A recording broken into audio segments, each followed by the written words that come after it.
Going on, है ना? क्या कुछ नया चल रहा है? एग्जाम्स अच्छे लग रहे हैं?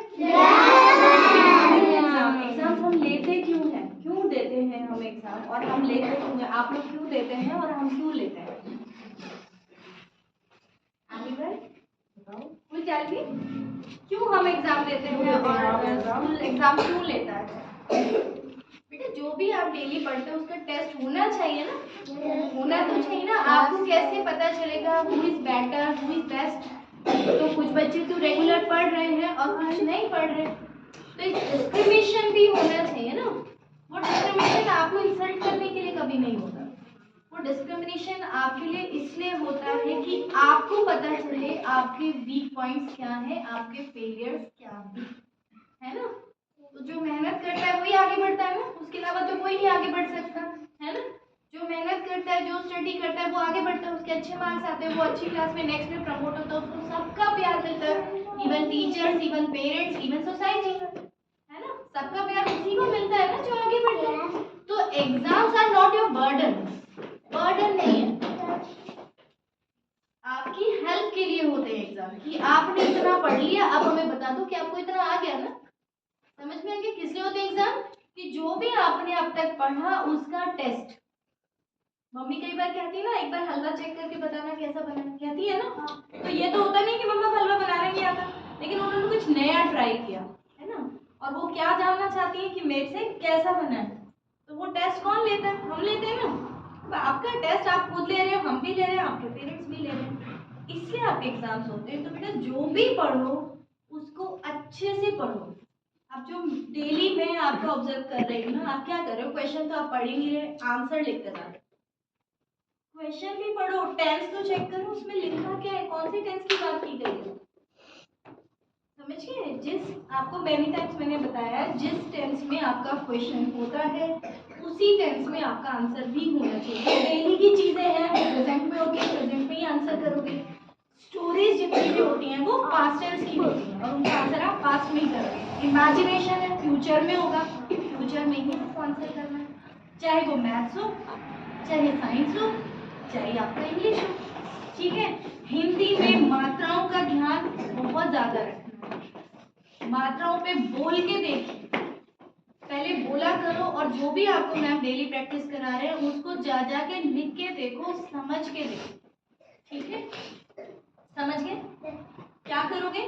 लिख के जरूर देखोगे, और जितना लिखोगे उतना आपको होता जाएगा। जितनी ज्यादा सेंस ऑर्गन्स आपकी यूज होगी ना, तो लिखने में कितनी यूज हो रही है? आई यूज हो रही है, स्पीकिंग आप बोल के भी देख रहे हो वो भी यूज हो रही है, ब्रेन भी यूज हो रहा है, तो ज्यादा सेंस ऑर्गन्स यूज हो रही है ना लिखने में।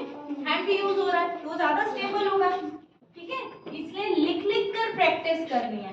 तो मैं आप एक स्टोरी से समझती हूँ कि आप समझाती हूँ कि आपका मॉरल आपको खुद से अपवर्ड कर देगा। कैसे? पुराने टाइम में युद्ध बहुत ज्यादा होते थे ना।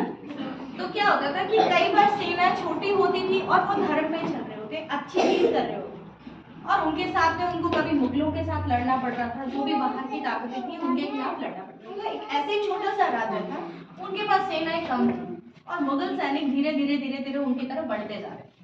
तो जब बढ़ते जा रहे थे, सेना थी उनके पास कम, तो अपना राज्य वो क्यों देंगे? स्वाभिमान की, आपका घर कोई आपसे छीनने आ जाए तो नहीं दोगे ना।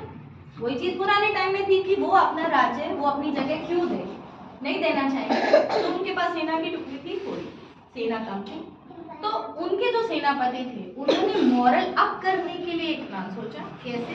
जब भी युद्ध में निकलते थे तो राज्य के बाहर, जो उनका गढ़ बिल्कुल आउटसाइड में बॉर्डर पे मंदिर हुआ करते थे, बॉर्डर पे मंदिर हुआ करते थे पहले, जिससे जो भी आते जाता है वो ईश्वर का आशीर्वाद ले। देवी माँ के खास होते थे, और पहले की जो देवी माताएं थी आज भी हैं, वो प्रकट रूप में भी होती थी। तो उन सेनापति ने क्या किया, मंदिर हमेशा पहले जो गढ़ बनाए जाते थे पहाड़ के ऊपर बनाए जाते थे, जिससे दुश्मन जल्दी से ऊपर नहीं चढ़ पाए। तो मंदिर था पहाड़ के बहुत ऊपर, बहुत सारी गाड़ियां चढ़ के जाते। तो सेनापति ने सेना को क्या कहा कि आप सब जाओगे तो खतरा हो जाएगा, दुश्मन आ सकता है, हम क्या करते हैं कि मैं मंदिर में दर्शन करके आता हूँ। और उन्होंने ये भी बोला अपनी सेना को कि अगर देवी माँ का आशीर्वाद हमें रहा तो शाम को देवी माता उजाला रखेंगी और हमें बता देंगी, ठीक है। उजाला रखेंगी शाम को और हमें बता देंगे कि हम जरूर विजय हो जाएंगे, अगर देवी माता हमें आशीर्वाद दे रही है इस जो हमें युद्ध करना है उसके लिए। तो सेनापति अकेले गए ऊपर और नीचे आ गए, तो सब सेना को बोला शाम तक का इंतजार करते हैं। शाम को इंतजार पूरा हुआ, शाम हुई, रात हुई, तो देखा देवी माँ के मंदिर में बहुत उजाला है। ठीक है, तो सेना में इतना मनोबल बढ़ गया बेटा कि सेना ने इतनी ताकत से युद्ध किया और सेना युद्ध जीत गई। ठीक है, मुगलों को हरा दिया। अब ये हुआ कैसे? देवी माँ सच में प्रकट नहीं हुई थी, आशीर्वाद तो था। कैसे हुआ कि जब दिन में सेनापति ऊपर गया था तो वो मंदिर में 4-5 बड़े बड़े घी के दिए जलाए। बड़े मंदिर में तो होता है ना घी सबके। अब दिन की रोशनी में वो सेना को देखा नहीं। ठीक है, जैसे ही रात हुई तो वो दिखने लगा, दिया उसकी रोशनी दिखने लगी। तो उससे क्या हुआ, सेना का मनोबल कि आई कैन डू दिस।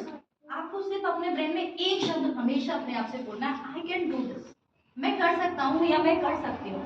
इस एक लाइन ने सेना का मनोबल इतना बढ़ा दिया कि माता ने आशीर्वाद दिया है, मतलब हमारी विजय निश्चित है।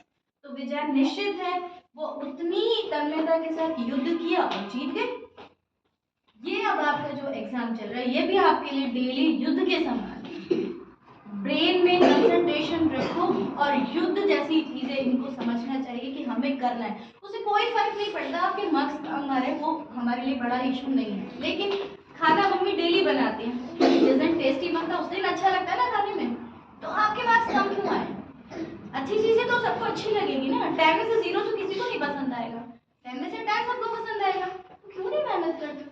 सबके पास 2 आईज है, सबके पास 2 हैंड्स है, 2 लिप्स है, एक ही ब्रेन है, सबके पास सेम है। फिर ऐसा क्यों हो रहा है? सबके किसी के फूल आ रहा है, किसी के कम आ रहे हैं। नहीं होना चाहिए ना। करेंगे आज से हम पढ़ाई और अच्छे से, और डेली जितना भी आपकी मैम पढ़ा रही है वो आपका कंप्लीट हमेशा रहना चाहिए। उससे आगे भी पढ़ोगे तो आपके ब्रेन में हमेशा स्टेबल हो जाएगा। एक बार जो मैम पढ़ाने वाले हैं उसको पहले पढ़ के मैम के साथ पढ़ो, नेक्स्ट डे फिर पढ़ लो उसको, बिल्कुल स्टेबल। लाइफ में कभी नहीं भूलोगे। और हैबिट डालो सुबह जल्दी उठने की और जल्दी पढ़ने की। ठीक है, वो स्टेबल रहता है। 7 बजे उठ के पढ़ती हूँ। 6 बजे बेटा, 6 बजे, 10 बजे सो जाइए, 6 बजे उठ जाइए। ठीक है, जय श्री राम।